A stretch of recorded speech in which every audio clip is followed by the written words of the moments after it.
What can we learn from the Los Angeles area wildfires? Hi, I'm Rex Rogers, and this is episode number 188 of Discerning What is Best, a podcast applying unchanging biblical principles in a rapidly changing world and a Christian worldview to current issues in everyday life. Undoubtedly, many of us have been watching news reports and thinking about the horrific Los Angeles area wildfires. You have to go back to the Great Chicago Fire of 1871 that eventually consumed roughly 3.3 square miles, killed up to 300 people, and left 100,000 homeless. Or the San Francisco Fire of 1906, in which over 25,000 buildings were destroyed and 3,000 people died. Or more recently, the Hawaii fires of 2023, to find comparisons in the area affected and the number of homes and structures destroyed. The Great Fire of London raced through the city during the Black Plague and destroyed over 13,000 homes and leaving 100,000 people homeless. And there are many other horrific fires that destroyed entire cities, forcing survivors to work decades to rebuild. So fire is nothing new, but in our modern age, we've fooled ourselves into thinking such extensive, unstoppable power is somehow a thing of the past, that mass devastation can't happen now. Certainly not in Tinseltown. And then it happened. I've been thinking about what's lost and what can be salvaged or rebuilt. Obviously, loss of the lives of loved ones cannot be recovered. At this writing, there are 27 lives lost. The ongoing fires could become the most expensive in terms of insured losses in California history. Before the fires broke out, insurance groups such as State Farm and Allstate started canceling home insurance policies in areas prone to fire. As of 2022, the Illinois-based State Farm was California's largest insurer. In July 2024, it dropped about 1,600 policies for homeowners in Pacific Palisades, which meant 69.4% of its insurance policies in the county were not renewed. These actions did not take place simply because the insurer wanted to ditch California, but because the state had previously capped the insurance premiums companies could charge, thus making the insurance an unprofitable proposition for the companies. So it remains to be seen if some families, particularly ones without considerable personal resources, will be left with no insurance or not enough insurance to replace their homes in the burned-over communities. It's another thing, too, even if they have insurance, whether families will want to rebuild in what are now war zone-type neighborhoods bereft of trees and the shrubbery so prized for privacy.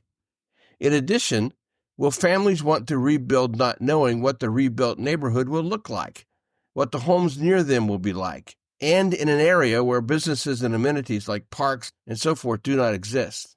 My guess is that homes in Malibu, bordering Highway 1 running alongside the Pacific Ocean, will be the first to be rebuilt, for two reasons.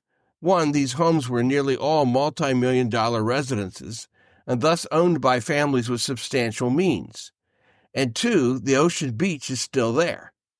Once cleanup takes place, Malibu will look like Malibu, which is not necessarily the case in Pacific Palisades or other canyon or hillside communities. Add to this the anger aimed at government officials that we're hearing come in the wake of what many say were preventable or at least containable fires. Assuming this anger will continue and grow, and among the angry are celebrities with names, fame, fortunes, and capacity to talk to the media, there may be extensive lawsuits come from these hellish fires. If so, likely so, this is going to take time. I've been thinking more about the fact that insurance cannot replace the irreplaceable. Earlier, we mentioned loss of life, including pets. That's, of course, number one. But then there is the content of those thousands of homes. For example, people's sentimental items that have no real financial value, but to the owner, priceless value. This could be family heirlooms, pictures, toys, clothing, souvenirs, collections of one kind or another. It could be someone's modest but meaningful arts and crafts, wedding or anniversary gifts. None of these things, once burned, can be replaced. Then there are the homes wherein the owner maintained memorabilia from his or her career, or the sports achievements of a family member, trophies, medals, awards. Years ago, when we lived north of New York City in Westchester County, the surrounding communities featured high-end homes like those found in Pacific Palisades. While the houses were million-dollar structures, of far greater value was the fact that a few of these homes contained artworks, sculptures, and artifacts within them that were worth tens of millions, sometimes 10 times the value of the house. It's not too much of a stretch to think that many of the homes that burned in California fires, especially perhaps those belonging to higher net worth families, contain serious, valuable artworks within them, art now lost. None of these original artworks can be replaced. Insurance cannot replace the irreplaceable. The 2023 Turkey-Syria earthquakes killed 53,537 Turks and up to 8,500 Syrians, and left 1.5 million homeless. At least 518,000 houses and over 345,000 apartments were destroyed in Turkey. It's too hard to estimate in Syria. In the aftermath, the ministry with which I serve, SAT-7, Middle East and North Africa satellite television and online media, reported on people's needs. Of course, like for many in the California wildfires, the immediate need is physical relief. The basic human requirements of safety, shelter, food, medical and health supplies, and assistance. People need rescue and aid addressing life-threatening and other injuries. They need somewhere to stay, and they need physical stability and sustenance. They may need transportation to get to safe havens. This took place in Turkey and Syria as tens of thousands of international aid teams came to help from all over the world. It's happening now in Los Angeles County. Very quickly, once what amounted to mass units set up in Turkey and Syria attended to serious medical and health threats, our staff were told by doctors and nurses on site that people began expressing a desire not simply for physical relief, but for spiritual relief. They began asking what we call existential questions. Questions like, where is God? Did he forget us? Is he punishing us? Why did I survive but my brother did not? How could a fair, loving, and just God allow something like this to happen?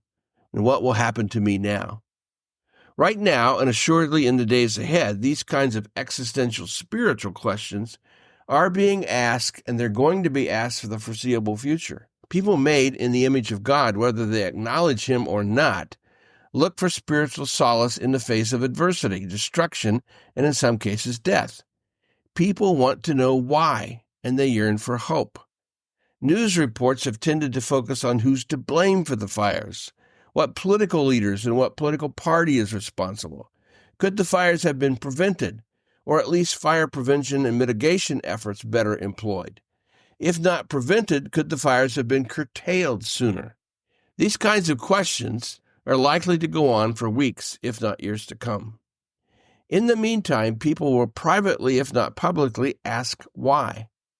Now, as believers, we can cite a tremendous Os Guinness insight. We do not know why, or will not always know why, but we know the God who knows why. We can help those who ask existential questions. We can respond with faith and assurance, knowing the sovereign God is not surprised, is not departed. Indeed, he is there to bless those who respond to him. I'm not sure what all God wants this nation to learn from these horrific and tragic fires, but I do know God is our refuge and strength, a very present help in trouble. Therefore, we will not fear, though the earth gives way, though the mountains be moved into the heart of the sea, though its waters roar and foam, though the mountains tremble at its swelling. Well, we'll see you again soon. This podcast is about discerning what is best. If you find this thought-provoking and helpful, follow us on your favorite podcast platform and download an episode for your friends. For more Christian commentary, check my website, REXM as in Martin, that's rexmrogers.com. Or check my YouTube channel, @Dr. Rex Rogers, for more podcasts and video. And remember, it is for freedom that Christ has set us free. Stand firm.